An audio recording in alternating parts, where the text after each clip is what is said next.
नमस्कार. सखी सह्याद्रीच्या आजच्या भागात मी रश्मी आंबेडकर आपल्या सगळ्यांचं मनापासून स्वागत करते. म्हणजे आपल्या कुटुंबातला प्रत्येक सदस्य आपल्याला खूप आवडीचा असतो, त्याच्यावर आपलं प्रेम असतं. मग त्याची आपण काळजी घेत असतो. त्याला काहीही झालं, दुखलं खुपलं तर त्याच्याकडे आपण अगदी बारकाईने बघत असतो.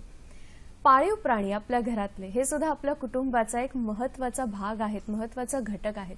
मग त्यांची काळजी आपण कशी घ्यायची किंवा त्यांना जर कुठला आजार झाला तर तो ओळखायचा कसा, त्यावरचे उपचार काय आहेत, हाच आजच्या आपल्या सखी सह्याद्रीचा विषय असणार आहे. बघूया आजचा विषय काय आहे. आज सखी सह्याद्रीमध्ये आपण बोलणार आहोत पाळीव प्राणी काळजी, आजार आणि उपचार. आणि ह्या सगळ्याबद्दल माहिती देण्यासाठी आज आपण दोन तज्ञांना बोलवलं आहे. याच क्षेत्रातल्या पशुवैद्यक आज आपल्या बरोबर आहेत. पहिले आपले तज्ञ आहेत डॉक्टर चंद्रकांत गळधर सर. नमस्कार सर, कार्यक्रमात तुमचं मनापासून स्वागत करते. सर, या क्षेत्रामध्ये जे मेडिसिन किंवा औषधोपचार जे आहेत, औषधं, पाळीव प्राणी आणि त्यांची औषधं, याच्यावर सरांचं स्पेशलायझेशन आहे. त्या संदर्भातली माहिती ते आपल्याला सांगणार आहेत. आणि आजच्या आपल्या कार्यक्रमातले आपले दुसरे तज्ञ आहेत doctor Mahesh Jawale sir. Sir, तुमचं सुद्धा कार्यक्रमात मनापासून स्वागत. आपल्या घरातला पाळीव प्राणी हा अत्यंत छान असला पाहिजे आणि त्याच्यासाठी त्याचं पोषण नीट होणं फार गरजेचं आहे. आणि हाच सरांचा स्पेशलायझेशनचा विषय आहे, पशुपोषण हा तुमचा विषय आहे. तर ह्या सगळ्याबद्दल तुमच्या मनात जर काही शंका असतील की नेमका आजार झालेला ओळखायचं कसं किंवा आमच्या पाळीव प्राण्याला आम्ही काय खायला घालायचं, या सगळ्याबद्दल आज तुमच्या शंकांना आम्ही उत्तरं देणार आहोत. फोनच्या माध्यमातून जरूर सहभागी व्हा. त्यासाठी आपले दूरध्वनी क्रमांक 24908050, 24988050, 022 आपला एसटीडी कोड आहे. जी मंडळी मुंबईच्या बाहेरून कार्यक्रमात सहभागी होणार आहेत त्यांच्यासाठी आणि मोबाईलच्या माध्यमातून जी सहभागी होणार आहेत त्यांच्यासाठी. फोन करा तेव्हा काही गोष्टींची काळजी आपण नेहमीच घेत असतो.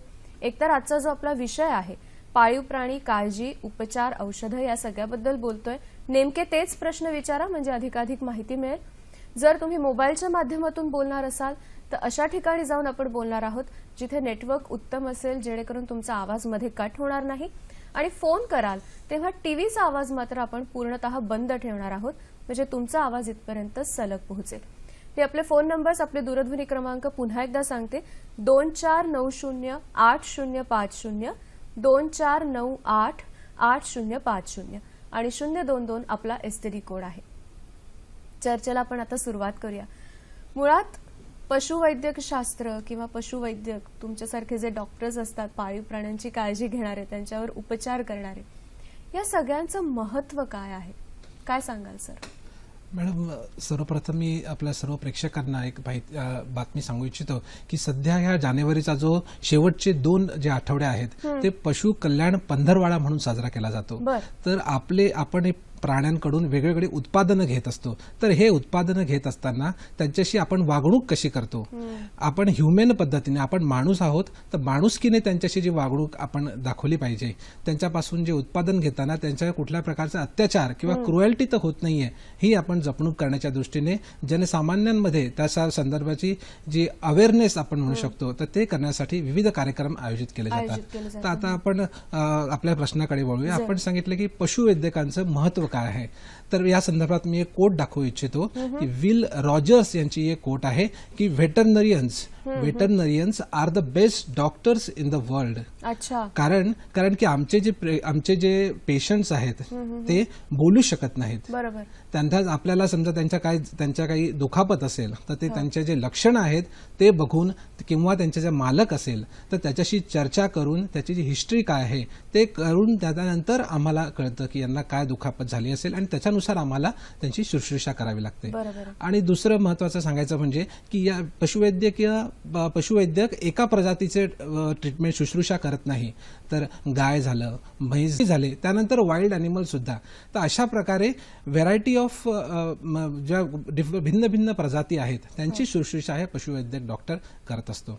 त्यानंतर मी आपल्याला सांगू इच्छितो की महाराष्ट्र शासनाच्या अंतर्गत पशुसंवर्धन विभागामध्ये जे पशुधन विकास अधिकारी कार्यरत असतात ते आपल्या गावखेड्यामध्ये, तालुक्यामध्ये जिथे काम करत असतील तिथे ते निव्वळ जनावरांची शुश्रूषा न करता जे आपले बेरोजगार युवक असतील किंवा पशुपालक असतील, शेतकरी असतील, त्यांना अर्थार्जनासाठी शेळी पालन असेल, त्यानंतर म्हैस पालन असेल, दुग्ध व्यवसाय, त्यानंतर कोंबडी पालन, वराह पालन, कुक्कुटपालन यासारखे जे भिन्न व्यवसाय आहेत ते किफायतशीरपणे शास्त्रोक्त पद्धतीनेच शिवाय व्यावसायिकतेची जोड देऊन अधिक चांगल्या प्रकारे कसे करता येईल हे सांगता येतं. आणि त्यानंतर अजून एक माहिती आपल्या बऱ्याच जणांना माहितीच आहे की नागपूर स्थित महाराष्ट्र पशु व मत्स्य विज्ञान विद्यापीठ नागपूर स्थित आहे आणि त्याच्या अधीनस्थ महाराष्ट्रामध्ये एकूण 5 महाविद्यालय आहेत आणि एक अकोला येथे पदव्युत्तर महाविद्यालय आहे. मुंबई, नागपूर, परभणी, उदगीर आणि शिरवळ या ठिकाणी हे पशुवैद्यक महाविद्यालय कार्यरत आहेत. या महाविद्यालयातून बाहेर पडणारे पदवीधर पदव्युत्तर नंतर PhD झाल्यानंतर समाजाच्या सेवेसाठी सदैव तत्पर असतात. क्या बात आहे. सर, मला आता दुसरा प्रश्न म्हणजे आता सरांनी ह्याबद्दल सांगितलं. जरूर. जसं जावळे सरांनी सांगितलं की पशुवैद्यकाचं महाराष्ट्र शासनामध्ये तर महत्व आहेच आहे. पशुवैद्यकाचं जे जनावरांच्या आजाराचं म्हणजे रोग निदान करणं व त्याला उपचार करणं एवढंच नाहीये. पशुवैद्यकाचं आता सध्या महत्व सैन्य दलामध्ये पण वाढत आहे. कारण की सैन्य दलामध्ये बऱ्याच वेळेस आपण जे रिमोट प्लेसेस आहेत, रिमोट प्लेसेसमध्ये किंवा बॉम्ब शोधक पथक आहेत, या बॉम्ब शोधक पथकामध्ये आपले श्वान वगैरे असतात, तर त्यांचा उपचार करण्यासाठी आपण म्हणजे पशुवैद्यकाचा तिथे वापर होतो. मला आणखीन दुसरं 2 गोष्टी असे सांगावं लागतील की ज्याच्यात पशुवैद्यक हा आता एक प्रमुख म्हणजे भाग म्हणून काम पाहतोय की प्रमुख रोल तो तिथे कॅरी करतोय. त्यामध्ये आहे एक प्री क्लिनिकल ड्रग डेव्हलपमेंट. जर आपल्याला एखादं औषध जर तयार करायचं असेल तर आपण ते औषध सरळ आपण माणसावर त्याचं उपचार करू शकत नाही. तर त्याचा प्रयोग करण्यासाठी आपण प्रथमतः त्याला जे काही लॅबोरेटरी अॅनिमल आहेत, ह्या लॅबोरेटरी अॅनिमलमध्ये आपण त्याचा प्रयोग करतो. तर त्याच्यामध्ये पशुवैद्यक हा फार महत्वाचा सहभाग आहे. सहभाग घेऊन तो औषध व्यवस्थित काम करतोय का प्रायमरी स्टेजमध्ये किंवा करत नाही, ह्या सगळ्या गोष्टीची माहिती तिथं हे म्हणजे देऊ शकतो तिथं. दुसरं आणखीन पशुवैद्यकाचा सगळ्यात मोठा आता सध्या म्हणजे रोल असा आहे की जो व्हेटरनरी पब्लिक हेल्थ असं आपण म्हणतो. बरेच असे आजार आहेत की जे आजार मनुष्यापासून म्हणजे जनावरांना किंवा जनावरांपासून मनुष्याला होतात. तर त्याच्यामध्ये सगळ्यात महत्वाचं म्हणजे आपण जे चिकन किंवा मटन वगैरे खातो तर हे पण स्वच्छ खायला पाहिजे. तर ह्या सगळ्या अॅनिमल आपण आजारी अॅनिमलचं मटन किंवा चिकन असं खायला नाही पाहिजे. तर ह्या गोष्टी ज्या आपण बघतो तर याच्यामध्ये पशुवैद्यक आहे. हा जर अॅनिमल हेल्दी असेल किंवा हे असेल तर त्याच अॅनिमलचं आपण हे करायला पाहिजे. तर हे सामूहिक स्वास्थ्य टिकवण्यासाठी किंवा जपण्यासाठी सुद्धा पशुवैद्यकाचं तेवढंच महत्व आहे. आता हळूहळू आपण आजचा जो आपला विषय आहे की पाळीव प्राण्यांचे आजार कोणते आहेत, त्यांची काळजी कशी घ्यायची आणि उपचार, तर यामध्ये मला असं विचारायचं आहे की आपल्याला मनुष्य प्राण्याला, आपण सुद्धा प्राणीच आहोत खरं तर, पण मनुष्य प्राण्याला वेगवेगळे जे ऋतू असतात त्याचे त्याच्यावर वेगवेगळे परिणाम होत असतात त्याच्या आरोग्यावर. तर असं प्राण्यांच्या बाबतीत सुद्धा होतं? बिलकुल होणार मॅडम.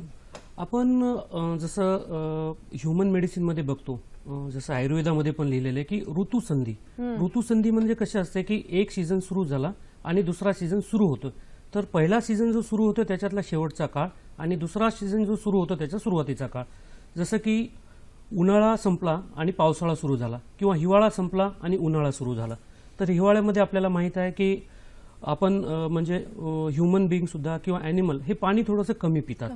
मग आपल्याला सवय लागलेली असते हिवाळ्यामध्ये की आपण पाणी कमी पितो आणि नंतर उन्हाळा सुरू होतो. तो उन्हाळा सुरू असताना आपण पाणी कमी पिलंय, परंतु उन्हामध्ये आर्द्रता असते किंवा उष्णता असते, त्या उष्णतामुळे डिहायड्रेशन तिथे होऊ शकतं. त्यामुळे आपल्याला म्हणजे पाण्याअभावीचे जे आजार आहेत त्यामध्ये महत्वाचं म्हणजे मूत्राशयाचा आजार, मूत्रपिंडाचा आजार हा दिसू शकतो. आणि हे जे आजार आहेत हे आजार जे आपले पाळीव प्राणी आहेत त्यांचं पोट दुखणं किंवा हे ह्या माध्यमातून ते आपल्याला दाखवत असतात. अच्छा, आपण एक पहिला फोन घेऊया का आणि मग आपण ह्या चर्चेला पुढे सुरुवात करूया. डॉक्टर दीपाली आपल्याशी बोलतायत बदलापूरहून. नमस्कार. हॅलो.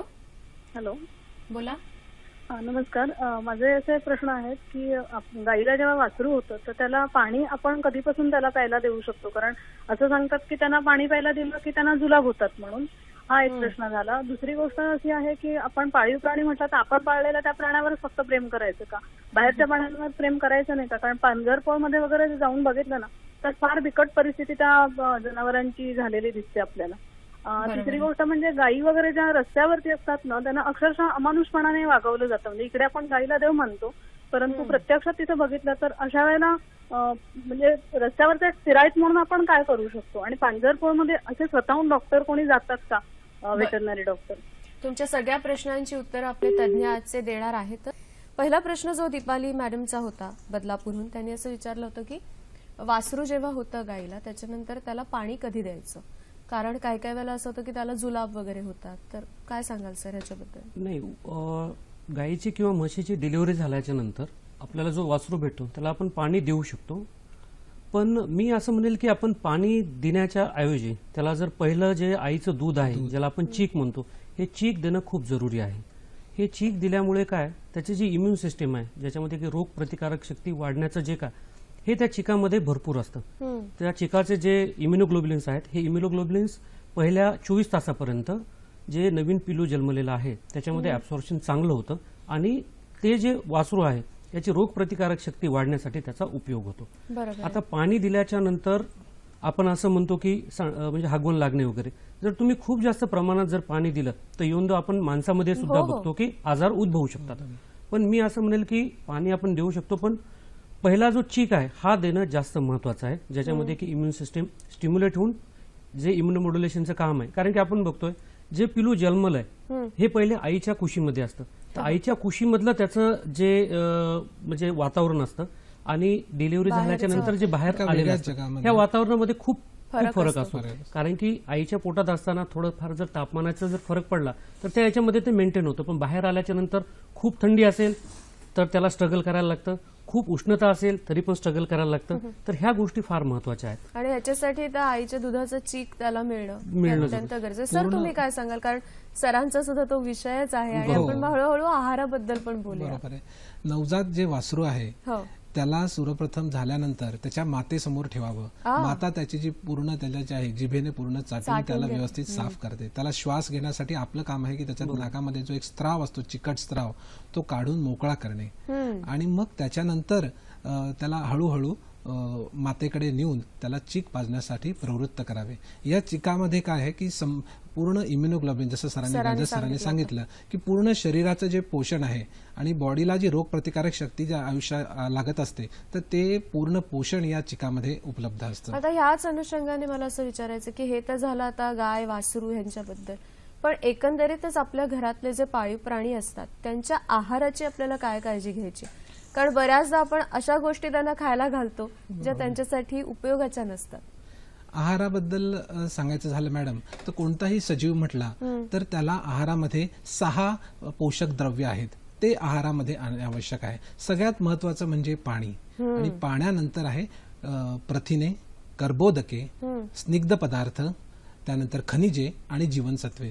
याच्यातले जे पाणी, प्रथिने, कर्बोदके आणि स्निग्ध पदार्थ आहे ही आपल्याला जास्त प्रमाणात लागतात आणि खनिजे आणि जीवनसत्वे ही अल्प प्रमाणात लागतात. तरी सुद्धा त्यांचं महत्व काही कमी असं आपल्याला म्हणता येणार नाही.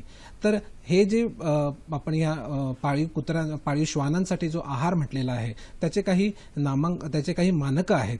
तर आपण आपल्या स्क्रीनवरती आपण स्लाइड बघू शकतो. तर American association for feed control officials यांनी जे काही मानकं दिलेले आहेत त्याच्यानुसार काही महत्वाचे पोषक द्रव्य त्याच्यामध्ये दिलेले आहेत. आपण बघू शकता स्क्रीनवरती की क्रूड प्रथिने असतील किंवा फॅट असेल तर साधारणतः 22% आणि कमीत कमी आणि त्यांच्या ॲडल्टसाठी मेंटेनन्ससाठी 18%. त्यानंतर जे महत्वाचे खनिज द्रव्य आहेत कॅल्शियम, फॉस्फरस आणि काही महत्वाचे जीवनसत्व व्हिटॅमिन ए, डी, ई याचे काही मानकं त्यांनी ठरवून दिले आहेत. जर बाजारामध्ये काही रेडीमेड फूड उपलब्ध आहेत तर ते या मानकांच्या नुसार ते आपल्याला बनवताना दिसून येतात. पण आता तुम्ही बाजारांच्या मधले तिकडे सापडणाऱ्या सगळ्या ह्या खाद्यपदार्थांचा आता उल्लेख केलात, पण प्रत्येकालाच ते घेणं परवडत नाही किंवा जमत नाही. मग अशा वेळेला आपल्या घरामध्ये जे मिळतं खायला त्यातलं काय दिलं पाहिजे आणि काय टाळलं पाहिजे? चांगला प्रश्न विचारलात मॅडम. बाजारामध्ये तर निश्चितच उपलब्ध आहेत. बाजारामध्ये 4 प्रकारचे खाद्य उपलब्ध असतात. त्यांच्या पाण्यामध्ये आर्द्रता किती आहे खाद्यामध्ये याच्यानुसार विभिन्न प्रकारचे आहेत. तर पहिलं प्रथम आहे ड्राय फूड्स, त्याच्यामध्ये आर्द्रतेचं प्रमाण 10% असतं. नंतर सेमी मॉइस्ट, त्याच्यामध्ये 25 ते 40% असतं. आणि त्याच्यामध्ये मॉइस्ट किंवा कॅन्ड फूड बाजारामध्ये उपलब्ध आहेत, त्याच्यामध्ये 70 ते 75% मॉइश्चर उपलब्ध आहे. आणि फ्रोझन फूड्स म्हणून सुद्धा उपलब्ध आहेत. जे कच्चं मांस आहे ते फ्रोज करून कमी तापमानामध्ये गोठवून ठेवलं जातं. तर हे अशा प्रकारचे बाजारामध्ये उपलब्ध आहेत. तर आपण विचारलं की घरच्या घरी कशा प्रकारे करता येईल आहार, तर साधारणतः 5व्या आठवड्यापर्यंत जो आपलं पिल्लू आहे त्याला साधारणतः आईच्या आहारावरती, आईच्या दुधावरती तो त्याचं पोषण होत असतं. आणि मग 5व्या आठवड्यानंतर हळूहळू त्याला आपण जे वेगवेगळे तृणधान्य आहेत, अच्छा. जे ऊर्जेचे पिष्टमय पदार्थांचा एक स्रोत आहे, तर ते हळूहळू उदाहरणार्थ भात झालं किंवा मका झालं याची पेज करून थोडंसं आपण त्यांना आहारात हळूहळू सुरू करू शकतो. त्यानंतर बेबी फूड सुद्धा असतं, सेरेलेक्स, फेरेक्स ते सुद्धा यासारखे, देऊ शकतो आपण. बरोबर, ते सुद्धा आपण त्यांना हळूहळू तिच्यामध्ये अंड वगैरे एक अंड टाकून त्यांना जर दिलं तर निश्चितच हे होतं. आपण एक सर फोन घेऊया आणि मग पुढे आता ओके. वयोगट वेगळा येणार आहे तर हो. आपण मग फोन नंतर त्याच्याबद्दल बोलूया. आपल्याशी सिद्धेश बोलतायत नवी मुंबईहून. नमस्कार. नमस्कार. हॅलो. नमस्कार. नमस्कार. माझे 2 प्रश्न आहेत. पाळीव प्राण्यांना प्रामुख्याने कोणते आजार होतात व त्याची लक्षणे आपण कशी ओळखावीत? आणि दुसरा प्रश्न असा आहे की पाळीव प्राण्यांव्यतिरिक्त जे रस्त्यावरील प्राणी आहेत त्यांना एखादा आजार झाला तर त्यांची काळजी कशा प्रकारे घेतली? सर काय सांगाल? पाळीव प्राण्यांना होणारे आजार याबद्दल मी काही स्लाइड दाखवू इच्छितो की आपण पाळीव प्राणी आजारी आहे तर निरोगी पाळीव प्राणी कसा असतो हे सगळ्यात पहिले बघायला पाहिजे. आपण आता स्क्रीनवर एक पिलू बघू शकतो. तर हे पिलू बघितल्याच्या नंतर आपल्याला असं दिसतं की त्याचे डोळे जे आहेत हे डोळे एकदम चमकदार आहेत आणि बघताना ते एकदम आपल्याकडे म्हणजे सतेज पाणीदार पाणीदार सतेज आहेत. आणि सगळ्यात महत्वाची गोष्ट अशी आहे की आपल्याला कोणतं जर पिल्लू किंवा नवीन हे असेल ते जर हेल्दी आहे हे जर कळायचं असेल तर श्वानांमध्ये प्रामुख्याने आपण त्याला आवाज दिल्याच्या नंतर किंवा काही खायला दिल्याच्या नंतर ते एका विशिष्ट प्रकारची शेपूट हलवतं. हे शेपूट हलवलं आपण बघितलं की आपला रिस्पॉन्स आहे आणि तो त्याला रिस्पॉन्स देतोय की शेपूट हलवतोय असं की आपण समजायचे की नाही हा जो समोरचा प्राणी आहे हा निरोगी आहे. आजारीपणाचे काही लक्षणं आहेत ते मी काही पुढच्या स्लाइडमध्ये दाखवू इच्छितो. जरूर. ज्यावेळेस मी सांगितलं की जो निरोगी श्वान असतो त्याच्या याच्यामध्ये कोणत्याही प्रकारचा डिस्चार्ज नसतो, त्याचे डोळे एकदम चमकदार असतात. हा आपण स्लाइड बघू शकतो. याच्यामध्ये डोळ्यातून एक पांढऱ्या प्रकारचा असा स्त्राव आलेला आहे. जर असा स्त्राव आलेला असेल तर हा पिलू किंवा हे श्वान आहे हे आजारी आहे असं समजावं. हा दुसरा डोळ्याचा एक स्लाइड आहे. याच्यामध्ये डोळ्याचं जे त्वचा आहे ही थोडीशी पिवळसर झालेली आहे. तर हे कावीळ किंवा जॉन्डिस या रोगाचं लक्षण आहे. आपण हे बघू शकतो की हा तोंडाचा भाग आहे. हा तोंडाचा भाग जनरली थोडासा लालसर कलरचा असतो पण हा भाग इथे पिवळसर झालेला आहे. हा आपल्याला सांगतो की याला कावीळ किंवा जॉन्डिस असा आजार झालेला आहे. ओके. जनावरांमध्ये आता एक मी कार्टून तिथे स्लाइडमध्ये आपल्याला दिसत आहे. जसं की आपण माणसामध्ये खोकला वगैरे येतो त्यावेळेस आपली जी ऍक्शन असते तशीच ऍक्शन आपल्या पाळीव प्राण्यामध्ये सुद्धा असते. ज्यावेळेस ते खोकला दाखवतात त्यावेळेस आपण समजून घ्यायचं की त्याला काहीतरी श्वसनाचा रिलेटेड काहीतरी आजार आहे. आपण ज्यावेळेस पाळीव प्राणी घरी पाळतो त्यावेळेस आपण त्याच्या विविध प्रकारच्या गोष्टी सकाळपासून संध्याकाळपर्यंत अनुभवत असतो. जर आपल्याला पाळीव प्राणी लघवी किंवा विष्ठा करताना दिसला तर जनरली पाळीव प्राणी हा ज्यावेळेस निरोगी असतो त्यावेळेस त्याची लघवी जी आहे थोडी पांढरट आणि पिवळसर अशी आहे, लाईट म्हणजे कलर असतो त्याच्यामध्ये. पण जर कावीळ झालेला असेल किंवा आजारी असेल तर त्यावेळेस येलो कलरची किंवा पिवळ्या कलरची तिथे लघवी दिसते. दुसऱ्या याच्यामध्ये आहे की तिथे लाल कलरची अशी ही लघवी दिसते. मी सांगितलं की विष्ठा ही फार महत्वाची आहे. नॉर्मली जो सशक्त असा श्वान आहे किंवा हे आहे त्याच्यामध्ये आपल्याला काही रक्त वगैरे दिसत नाही, थोडंसं कमी चिकट असतं त्याचं फिकल मटेरियल असतं. परंतु याच्यामध्ये आपण पाहतोय की इथे ज्या फोटो आहेत त्याच्यामध्ये की काही जंतू सुद्धा आहेत, जंत सुद्धा आहेत, थोडंसं रक्त आलेलं आहे. तर ह्या सगळ्या गोष्टी ज्या आहेत हे आपला घरचा पाळीव प्राणी आजारी आहे हे दर्शवतात. लक्षणं आहेत. सर आपण एक फोन घेऊया. पूनम चौधरी आपल्याशी कल्याणहून बोलतायत. नमस्कार. हॅलो. बोला. कल्याणहून पूनम चौधरी बोलते. मला प्रश्न विचारायचा होता. श्वानांमध्ये मानसशास्त्राबाबत समस्या असतात का? डॉक्टर जावेंना विचारायचं आहे. खूपच इंटरेस्टिंग प्रश्न आहे की प्राण्यांमध्ये मानसशास्त्र वगैरे काही असतात का? त्यांचे मूड्स म्हणा किंवा मानसिकरित्या ते थोडेसे डिस्टर्ब? नक्कीच असतात. पाळीव प्राणी जेव्हा आपण घरामध्ये पाळत असतो तेव्हा तो आपल्या घरातलाच एक सदस्य होऊन जातो. आपलं रागावणं, आपलं आनंद हे त्याला अधिक चांगल्या प्रकारे समजत असतं.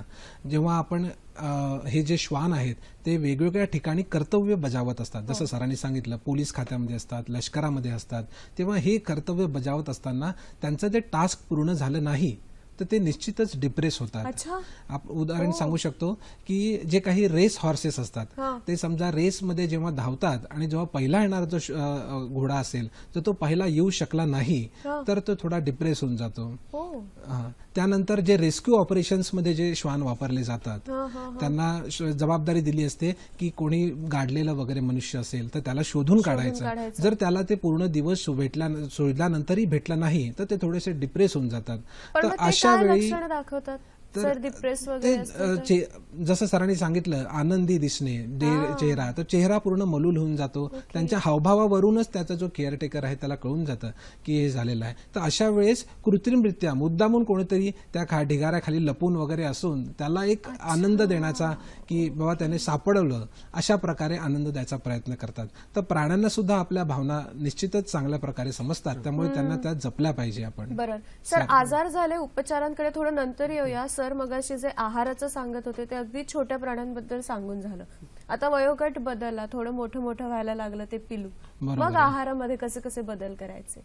मगाशी सांगितलं की मी 5व्या आठवड्यानंतर आपण हळूहळू त्यांच्यामध्ये तृणधान्य हळूहळू त्यांना भाताची पेज असेल किंवा बेबी फूड असेल ते हळूहळू चालू करायचं आणि मग त्याच्यानंतर आपल्याला त्यांच्या खाण्याच्या किती वेळा खायला द्यावे. बऱ्याचदा आपले पशुपालक विचारत असतात की त्यांना आपण किती वेळा खायला द्यावे. तर साधारणतः 1 ते 2 महिन्याचे जेव्हा असतील तेव्हा 6 वेळा, 2 ते 3 महिन्याचे असेल तेव्हा 5 वेळा, 3 ते 4 महिन्याचे असतील तेव्हा 4 वेळा आणि 4 ते 5 महिन्याचे तेव्हा 3 वेळा आणि 5 महिन्यानंतर 2 वेळा.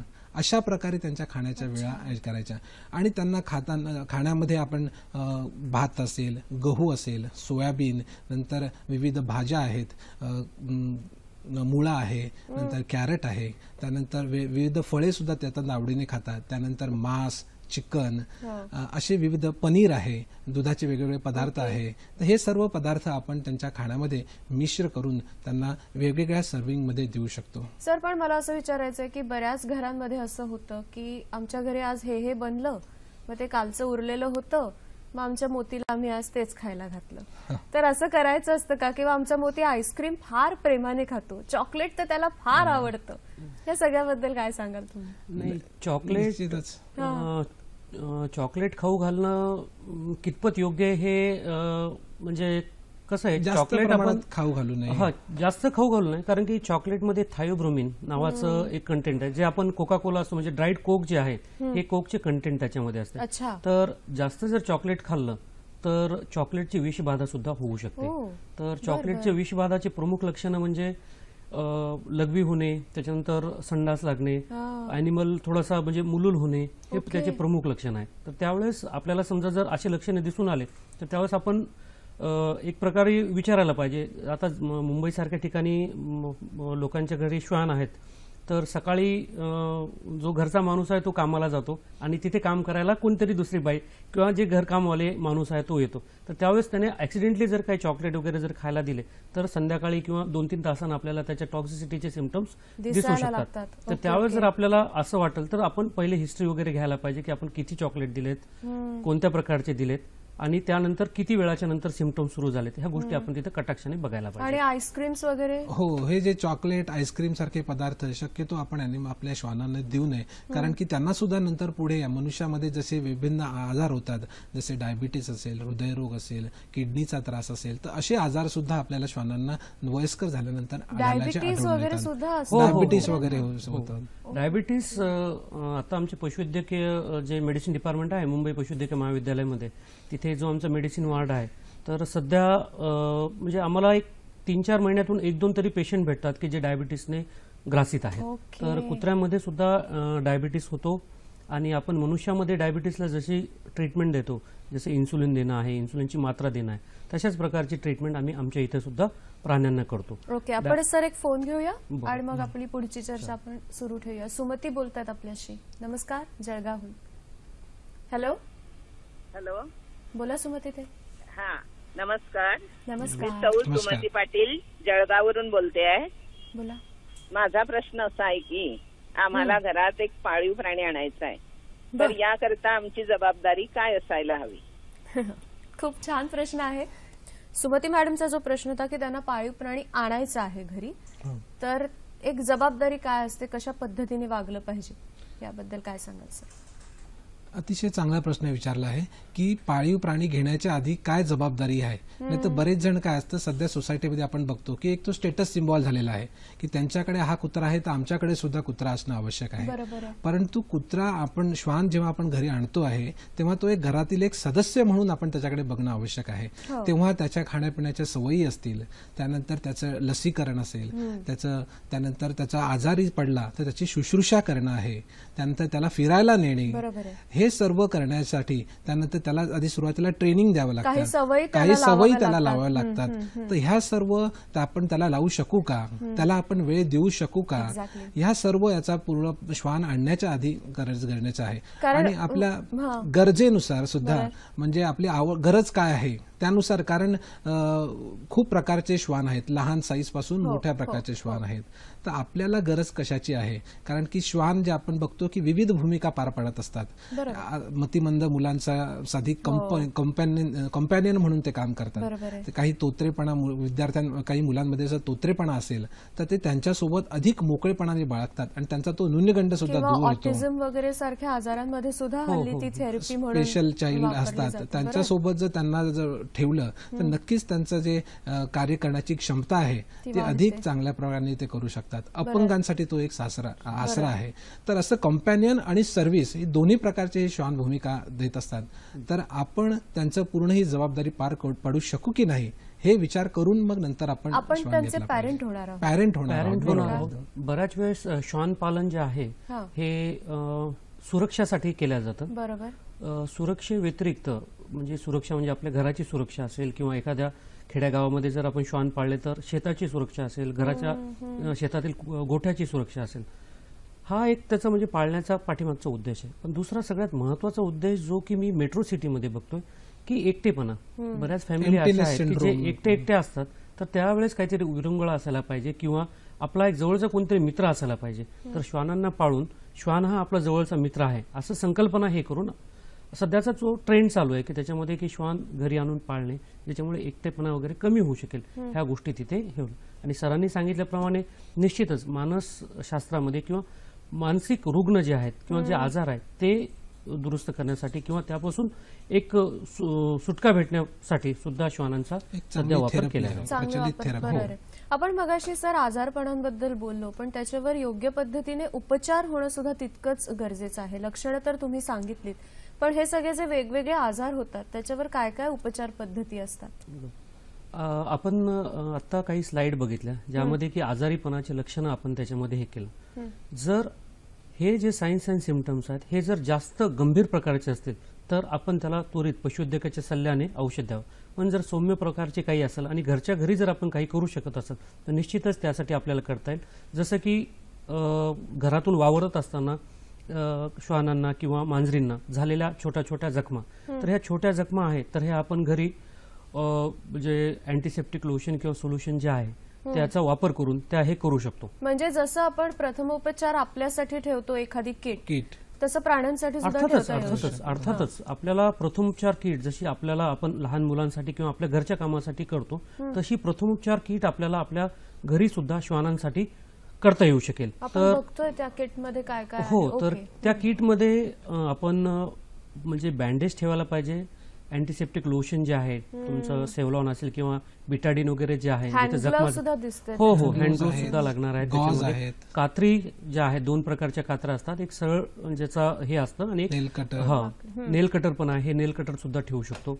आणि वाटलंच तर आपल्याला समजा जसं की जे दक्ष काही श्वानपालक आहेत तर सकाळचं तापमान किती आहे, दुपारचं तापमान किती आहे, कारण की आजारीपणामध्ये जर इन्फेक्शियस ओरिजिनचं काही जर आजार असेल तर त्याच्यामध्ये तापमान वाढतं. तर आपण आपल्या किटमध्ये तापमापक सुद्धा ठेवू शकतो, जेणेकरून तापमान घेऊन आपण आपल्या वेटरनरियन डॉक्टरला जो आहे त्याला कन्सल्ट करून आपण त्यावर उपचार पद्धती निर्णय घेऊ शकतो. सर, आपण पुढच्या उपचारांकडे जाऊया. आता आपण प्रथम उपचारांबद्दल बोललो, त्या किट बद्दल. एक फोन आहे, हेमलता कुलकर्णी बोलतायत आपल्याशी. नमस्कार. हॅलो. बोला. माझा प्रश्न आहे, माझ्याकडे लॅब आहे. बर. त्याला मोतीबिंदू आलेला आहे आणि आता तो एप्रिलला 14 ते 11 वर्षाचा पूर्ण होणार आहे. त्याला मी मुलासारखा वाढवलेला आहे आणि त्याचं बाकी सगळं व्यवस्थित आहे, खाणं, जेवण, संडास, लघवी, पण दोन्ही डोळ्याला मोतीबिंदू आलेला आहे. तर त्या मोतीबिंदूची कुठं सोय होते, करता येते काय? आणखीन आम्ही त्याला अगदी प्रेमानं त्याचा मृत्यूची कल्पनाच आम्हाला सहन होत नाहीये. धन्यवाद तुमच्या या प्रश्नाबद्दल. ही भावना सगळ्यांचीच असते नाही का, बरोबर. पाळीव प्राणी बरोबर घरात आहे. आल्यानंतर. त्या मोतीबिंदू बद्दल सर काय सांगाल? मोतीबिंदू हा जो आजार आहे, हा श्वान ज्यावेळेस 10 किंवा 12 वर्ष, आपण जसं की माणसामध्ये बघितलं की 50 किंवा 60 वर्ष झाल्याच्यानंतर त्याचं उतरतं वय लागलं आहे असं आपण म्हणतो. आणि हे जे आजार आहेत हे उतरत्या वयाचे आजार आहेत. उतरत्या वयाच्या आजारामध्ये मी प्रामुख्यानं आपले जे श्वान आहेत त्याच्यामध्ये जे किडनीचे आजार आहेत, जे की मूत्राशयाचे आजार आणि मूत्रपिंडाचे आजार हे कॉमनली होतात. जसं आता मॅडमने प्रश्न विचारला की ज्याच्यामध्ये मोतीबिंदू आहे, निश्चितच आपल्याला मोतीबिंदूचं शस्त्रक्रिया करून त्याचं ऑपरेशन करून त्याला हे करता येतं. पण जिथे आपल्याकडे माणसांमध्ये असतं की एक वयोगट असतो, त्यानंतर ऑपरेशन करणं थोडंसं जिकिरीचं असतं, तसं प्राण्यांमध्ये हो सुद्धा हो असतं? हो हो हो. जर जसं उतरत्या वयाबद्दल मी सांगितलं, जर उतरतं वय जर असेल आणि जर आपण ऑपरेशन करत असेल तर बाकीच्या ज्या सपोर्टिंग सिस्टीम आहेत त्या सपोर्ट करतील का नाही हे सांगता येत नाही. की जसं आहे की थोडं फ्रॅक्चर झालेलं असेल किंवा एखादं सर्जरी तुम्हाला ऑपरेशन करायचं असेल त्यावेळेस आपण त्याचं जे रक्त आहे किंवा त्याचे जे यकृताची जी प्रक्रिया आहे किंवा किडनीची जी प्रक्रिया आहे हे पूर्ण आपण त्याचं अनालिसिस करतो. विविध या चाचण्या त्याच्या चाचण्या आपण करतो त्याच्यामध्ये. हो हो. तर ते मोतीबिंदूचं ऑपरेशन ते हो, हो, होऊ होऊ शकतं, फक्त चांगल्या डॉक्टरकडे होऊ जाऊन ते शकतं. करा. आपण मोतीबिंदूच्या कारणामध्ये डायबिटीस हा पण एक कारण आहे. पण ह्या आता त्यांच्या ज्या फोन कॉलमध्ये आहे की त्यांना सांगितलं की खाणं पिणं हे व्यवस्थित आहे, तर एखाद्या वेळेस हा म्हणजे उतरत्या वयाचा जो आजार आहे त्यामुळे मोतीबिंदू झाला असेल असं मला एक प्राथमिक याच्यामध्ये वाटत आहे. त्याच्यामध्ये उमा महाजन आपल्याशी बोलतायत. नमस्कार. हॅलो. नमस्कार.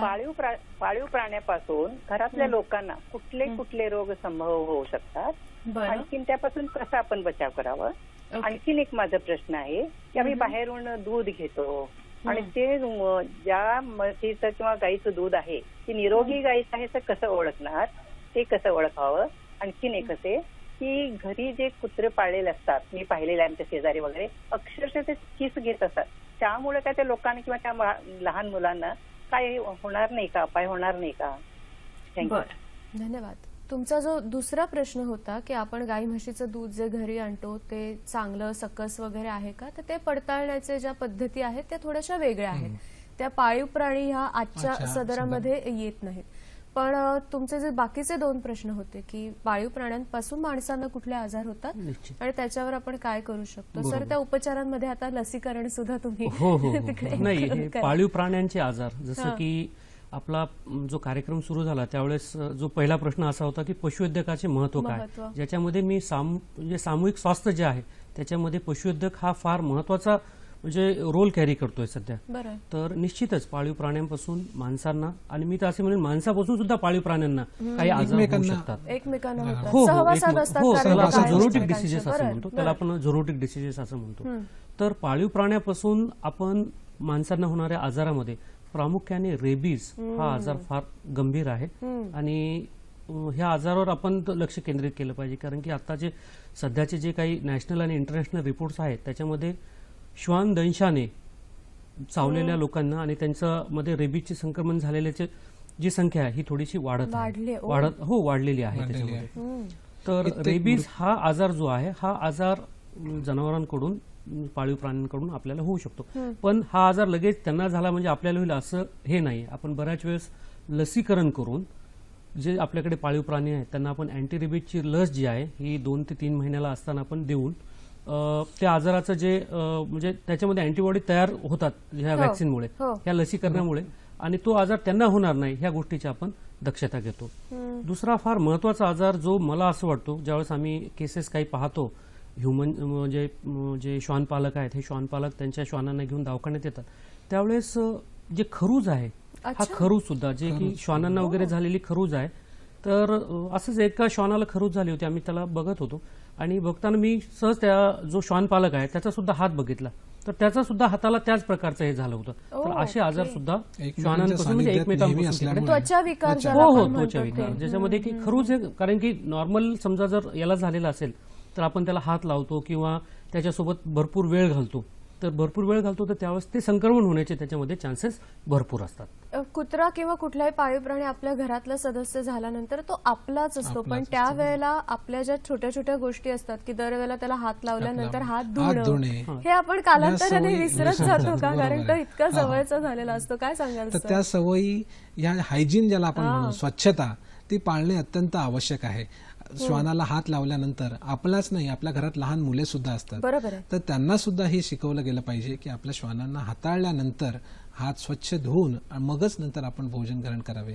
त्यानंतर जेव्हा माजावर असतात, फिमेल जेव्हा माजावर असते त्यावेळेस सुद्धा तिच्यातून एक स्त्राव निघत असतो, बाहेर पडत असतो, त्यावेळेस सुद्धा स्वच्छता घेणे अत्यंत आवश्यक आहे, गरजेचं आपण ह्या फिमेल ज्या आहेत त्यांच्याबद्दल एक वेगळा प्रश्न ह्यानंतर मी तुम्हाला विचारणार आहे, पण एक फोन आहे. आरती नाबर आपल्याशी बोलतात. नमस्कार आरती. हॅलो हॅलो हॅलो, बोला. नमस्कार. नमस्कार. असं आहे की सगळेजण श्वान आणि मांजराबद्दल विचारतायत, पण मला गिनीपिग ह्या प्राण्याबद्दल विचारायचं आहे.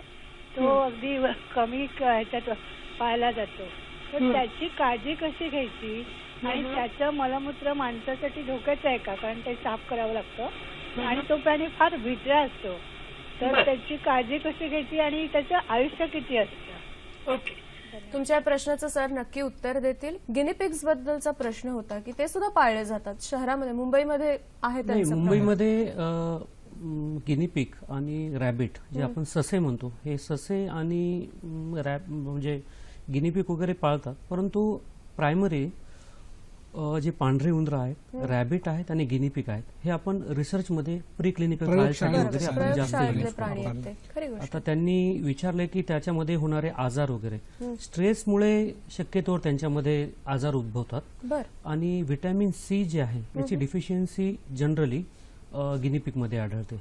त्यामुळे त्यांच्या जे खाद्य आहे किंवा जो रुटीन डाएट आहे त्याच्यामध्ये व्हिटॅमिन सीचं आपण म्हणजे हे करणं जरुरी आहे, त्याच्यात ऍडिशन करणं. रोज व्हिटॅमिन सी मिळालं पाहिजे. हो, व्हिटॅमिन सी भेटायला पाहिजे सगळ्यात मुख्य. आणि शक्यतोवर हे छोटे अॅनिमल आहेत, त्यांच्यामध्ये हार्ट रेट जो असतो हा खूप असतो आणि तो घाबरतात खूप लवकर, तर त्यामुळे त्यांना आपल्याला घरामध्ये जर ठेवायचं असेल तर कम्फर्टेबली आपण त्याला सिक्युअर्ड आणि कम्फर्टेबली त्याला जास्त रागवायला जमणार नाही. कारण की आपण रिसर्चमध्ये बऱ्याच वेळेस बघितलंय, जर आपण रफ हँडलिंग जरी केली एखाद्या पाळीव प्राण्याला, चुकून जी काही रफ हँडलिंग वगैरे झाली, तर त्यामध्ये सुद्धा त्याचा हार्टचा रेट वाढून बऱ्याच वेळेस तो जो लॅबोरेटरी अॅनिमल आहे तो दगावू शकतो किंवा त्याला प्रॉब्लेम येऊ शकतो. बरं सर, मगाशी मी म्हटलं तसं की फिमेल्स ज्या असतात या सगळ्या प्राण्यांमध्ये, तर त्यांचे सुद्धा काही त्यांचे स्वतःचे प्रॉब्लेम्स असतात, जसं आपण म्हणूया स्त्रीला असतो एखाद्या, तसं की त्यांच्या सुद्धा मासिक पाळी येत असते, त्यांचे सुद्धा गरोदरपण आहे, तर ह्या सगळ्यामध्ये कसं त्यांना सांभाळायचं, काय सांगाल?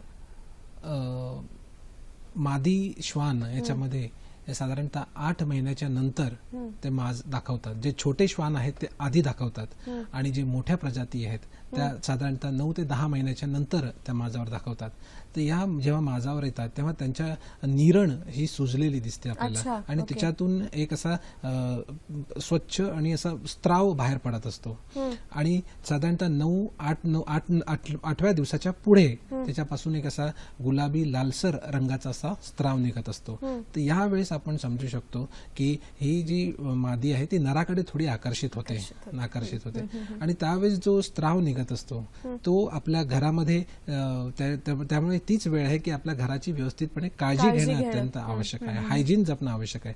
त्यावेळेस तिचं बिहेवियर सुद्धा चेंज होऊन जातं, पूर्ण सारखे रेस्टलेस होणे, सारखे उठणे, त्यानंतर पाणी पिणे, त्यानंतर तिला सुद्धा त्रास होत असतो म्हणजे आतमधून. हो, संप्रेरकांमुळे पूर्ण होत असतात.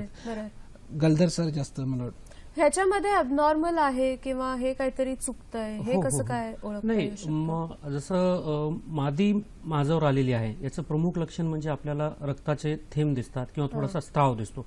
हे क्लिअर कट लक्षणं आहेत की मादी ही माझ्यावर आलेली.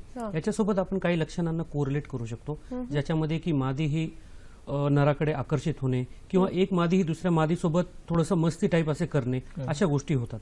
पण ज्यावेळेस श्वान घरी आहे आणि ह्या गोष्टी आपल्याला दिसतात त्यावेळेस आपण बघायला पाहिजे की फक्त रक्तच येते आणि थोडा स्त्राव येतोय का त्यासोबत काही घाण पण पडते. कारण की घाण वगैरे जर पडत असेल तर हे दुसऱ्या रोगाचं लक्षण आहे. म्हणजे हे मादी माझावर आहे ह्याचे काही कॉमन सिम्पटम्स आहेत, पण त्यासोबत जे गर्भाशय आहे त्यातून बाहेर थोडासा पस म्हणजे आपण पू वगैरे जे म्हणतो किंवा घाण वगैरे पडणे, हे पायोमेट्राचं लक्षण आहे. तर त्याच्यामध्ये सुद्धा थोडेफार सिम्पटम्स आपल्याला दिसू शकतात.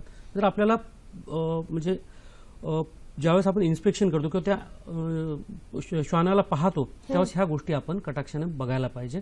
आणि जर आपल्याला काही घाण दिसत असेल किंवा त्याचा ॲबनॉर्मल बिहेवियर काही आपल्याला दिसत असेल तर आपण तज्ज्ञ पशुवैद्यक जे आहेत त्यांच्याशी म्हणजे संवाद साधून ह्या गोष्टी त्यांना कम्युनिकेट करून त्यावर योग्य तो उपचार घ्यायला पाहिजे. म्हणजे मगाशी जो प्रश्न आला होता की पाळीव प्राणी घरी आणायचं तर ते इतकं सोपं काम नाहीये, नाही का? सतत तुमचं लक्ष असणं एवढं सोपं त्याच्यावर. काम नाहीये, परंतु ते एवढं अवघडही काम नाहीये. मी तर म्हणजे सपोर्ट करेल की नाही जर आणि अवघड तर निश्चित आहे. जर आपण रीतसर जर सगळ्या गोष्टी जर फॉलो केल्या, ज्यामध्ये सगळ्यात महत्वाचं आहे की त्याचं डिवॉर्मिंग जंतनाशक औषध दर 3 महिन्याला करायला पाहिजे किंवा जो काय शेड्यूल आहे त्याचं जे फेकल विष्ठा आहे किंवा फेकल सॅम्पल आहे ते चेक करून त्यात जर कोणता प्रादुर्भाव वाटत असेल तर त्याबद्दल आपण औषधी द्यायला पाहिजे. आणि दुसरं सगळ्यात महत्वाचं म्हणजे लसीकरण. लसीकरण घरचा जर श्वान आपण पाळत असो तर त्याला सगळ्या लसी देणं जरुरी आहे आणि त्यामध्ये रेबीजची लस हे देणं फारच जरुरी आहे. कारण की रस्त्यावरचे कुत्रे असतात, आम्ही बऱ्याच वेळेस दवाखान्यात काम करतो त्यावेळेस आमच्या म्हणजे असा अनुभव येतो की बरेच रस्त्यावरचे कुत्रे वगैरे थोडेसे जे रेबीज सारखेचे जे काही सिम्पटम्स आहेत जसं की लाळ गाळणे वगैरे, तर त्यावेळेस जी हिस्ट्री असते की व्हॅक्सिनेशन केलेलं का आहे की नाही, ही हिस्ट्री किंवा ह्या जो बॅकग्राऊंड आहे हा आमच्यासाठी फार महत्वाचा आहे. कारण की जर रेबीज झालेला असेल तर त्याला आपण अंडर ऑब्झर्वेशन ठेवतो, 14 दिवस वगैरे अंडर ऑब्झर्वेशन ठेवतो तिथे. तर घरचा श्वान जर असेल तर रेबीज व इतर जे व्हॅक्सिन आहेत याचं लसीकरण करणं अत्यंत महत्वाचं आहे आणि ते जरूर आहे, जेणेकरून आपण हे करू शकतो त्याला. सर, मला एक प्रश्न तुम्हाला असा विचारायचा आहे. मगाचा जो प्रश्न होता की त्यांचा कुत्रा आता 11 वर्षांचा झाला आहे, आपली कुठेतरी ह्यामध्ये गल्लत होते का की 11 म्हणजे आपण आपले 11 मानत असतो, पण कुत्र्याचं मात्र आता ते उतारवय सुरू झालेलं असतं. ही आपण तयारी कशी करायची? काय काय त्यांच्या वयाचे स्टेजेस आहेत जे आपण लहानपण म्हणायचं, मग एक तरुणपण आणि मग उतारवय, आणि आता उतारवयातलं खाणं काय असावं ते पण सांगा. साधारणतः 10-11 त्यांचं पूर्ण लाईफ स्पॅन जे आहे ते 14 वर्षाचं लाईफ स्पॅन असतं आणि 10-11 वर्षानंतर साधारणतः आपण त्यांना म्हणू शकतो की आपण त्यांचं म्हातारपण एक प्रकारे चालू होऊ शकतं. तेव्हा अशा म्हातारपणामध्ये दंत, त्याचे दात कसे आहेत हे सुद्धा तितकंच महत्वाचं आहे. कारण की त्यांचं जे नॅचरल जे खाणं आहे मांस वगैरे, त्याचे दात तेवढे कॅपेबल आहेत की नाही. जर तसं नसेल तर मगाशी मी सांगताना एक सेमी मॉइस्ट किंवा मॉइस्ट फूड प्रकार सांगितला, तर तसा मऊ प्रकारचा, तर तसा फूड प्रकार, तसे जर खाद्य जर आपण आपल्या श्वानांना दिलं तर ते चांगल्या प्रकारे पचवू शकतात. आणि वयानुसार आणखीन आता ते लहान कुठपर्यंत म्हणायचं आणि तरुण पण त्याचं कुठलं मानायचं, काय सांगाल तुम्ही? 5 महिन्यांपर्यंत छोटं मानू? 5 महिन्यापर्यंत हो. आणि मग त्याच्यानंतर साधारणतः 10 ते 11 महिन्यानंतर साधारणतः ते पूर्ण ग्रोथ झालेला आपण कुत्रा असं म्हणू शकतो. शेवटचे 3 मिनिटं सर आपल्याकडे आहेत आता कार्यक्रमातली. पुढच्या माझ्या प्रश्नाकडे शेवटचा जो असणार आहे सोशल आस्पेक्ट, त्या अगोदर आपल्या सखी सह्याद्रीमध्ये जे वेगवेगळे विषय आपण बोलत असतो तसा बुधवारचा सुद्धा एक खूप महत्वाचा विषय असणार आहे, त्याबद्दल पटकन माहिती करून देते. बुधवारी सखी सह्याद्रीमध्ये आपण बोलणार आहोत रेल्वे सुरक्षा आणि संरक्षण एक दृष्टिक्षेप या विषयावर आपण चर्चा करणार आहोत. आणि आपल्याबरोबर तज्ज्ञ म्हणून असणार आहेत नरेंद्र पाटील, मुख्य जनसंपर्क अधिकारी मध्य रेल्वे. त्यामुळे बुधवारच्या कार्यक्रमात सुद्धा जरूर सहभागी व्हा आणि तुमच्या मनातले प्रश्न असतील ते आमच्यापर्यंत जरूर जरूर पोहोचू द्या, कारण रेल्वे ही सुद्धा खूप महत्वाची गोष्ट आपल्या रोजच्या आयुष्यातली असते. जाता जाता तुम्हाला असं विचारायचं, अगदी थोडक्यात सांगा की कुठेतरी हे सगळे पाळीव प्राणी ते सगळे पाळत असताना त्यांचा जो एक ॲनिमल इन्स्टिंक्ट असतो, त्यांच्यातलं जे प्राणीपण असतं ते कमी होऊ न देता आपण त्यांची कशी काळजी घ्यायची? थोडक्यात अगदी 1.5 मिनिटात दोघे. प्राणी आपण घरी पाळतो, हे बघा प्रत्येक गोष्टीच्या म्हणजे नाण्याला जशा 2 बाजू असतात तशा ह्या गोष्टीला सुद्धा 2 बाजू. आपण पाळीव प्राणी पाळतो तर पाळीव प्राण्यामध्ये आपण सगळा प्रेफरन्स जो असतो हा पहिला प्रेफरन्स आपला श्वानांना आहे आणि त्याच्यानंतर मांजरींना आहे. आपण तर घरी असं वाघ, सिंह किंवा असे तर प्राणी नाही ना, कारण त्यांना पण रिस्ट्रिक्शन्स आहेत. तर श्वान हा आपण आपल्याकडे पाळतो कारण की तो खूप पूर्वीपासून माणसाळेला असा म्हणजे घटक आहे, माणसाळेला असा, म्हणून आपण ते पाळीव प्राणी आपल्या घरी पाळतो तिथे. सर, तुम्ही काय सांगाल याच्याबद्दल की ते त्यांचं प्राणी पण जपून आपण कशा पद्धतीने काळजी घ्यायची? आपण जसं विचारलं की त्यांना आपण बघतो की जेव्हा आपण श्वान आपल्या घरामध्ये पाळतात त्यावेळेस आपण बऱ्याचदा बघतो की त्यांना स्वेटर किंवा रेनकोट, सॉक्स, गॉगल यासारखे वेगवेगळे आपण त्यांना आभूषण म्हणू असे चढवून देतात आणि मग ते त्यांना एक की बाबा माझा कुत्राने बघा काय घातलेलं आहे, पण ते तितकं त्यांना आवश्यक आहे की नाही हे बघणं तितकं गरजेचं आहे. बऱ्याचदा ज्या ठिकाणी थंडी आहे त्या ठिकाणी थोड्याफार प्रमाणात स्वेटर वगैरे घालणं आपण संयुक्तिक होऊ शकतं, पण जिथे आवश्यकता नाही तिथे त्यांचं जे बेसिक इन्स्टिंक्ट आहे ते निश्चितच त्यांना हिरावून घेता कामा नये. ते जरी माणसाळले असले, आपल्या कुटुंबाचा एक सदस्य असले, तरी ते मुळात श्वान आहे ही भूमिका लक्षात घेऊन त्यांच्याशी वागणूक केली पाहिजे. त्यांच्यावर कुठल्याही प्रकारे आपण अत्याचार करत नाहीये हे नक्कीच जाणून घेतलं पाहिजे. बरोबर आहे. या चर्चेमध्ये हेच एक गोष्ट लक्षात आली की आपण प्राणी पाळतो, त्यांच्यावर आपण मनापासून प्रेम करतो, पण योग्य वेळेला जर त्यांची काळजी घेतली किंवा त्यांच्याकडे लक्ष जर आपण नीट पुरवलं तर हेच पाळीव प्राणी अत्यंत छान पद्धतीने म्हणजे तंदुरुस्त राहून सुदृढ राहून आपल्याला छान कंपनी देऊ शकतात. सर दोघंही इथे आलात आणि छान माहिती दिलीत. कमी वेळ होता तसा, कमी पडला रादर आज वेळ, तरी सुद्धा इतक्या कमी वेळात छान माहिती दिलीत. तुमचे मनापासून आभार मानते मी. आपल्या प्रेक्षकांचे सुद्धा आभार मानायचे. सुंदर प्रश्न विचारलेत आणि चर्चा खुलवत नेलीत. तुम्हाला जर अभिप्राय पोहोचवायचे असतील तर फेसबुक पेजला व्हिजिट करा www.facebook/sakhisayhadri.dd किंवा आपला ईमेल आयडी सुद्धा आहे sakhisayhadri@gmail.com. तुमच्या प्रतिक्रिया इथपर्यंत जरूर पोहोचवा. नवीन विषयासह नव्या कार्यक्रमामध्ये आपण पुन्हा भेटणार आहोतच. आज मात्र आपण इथेच थांबतोय. नमस्कार.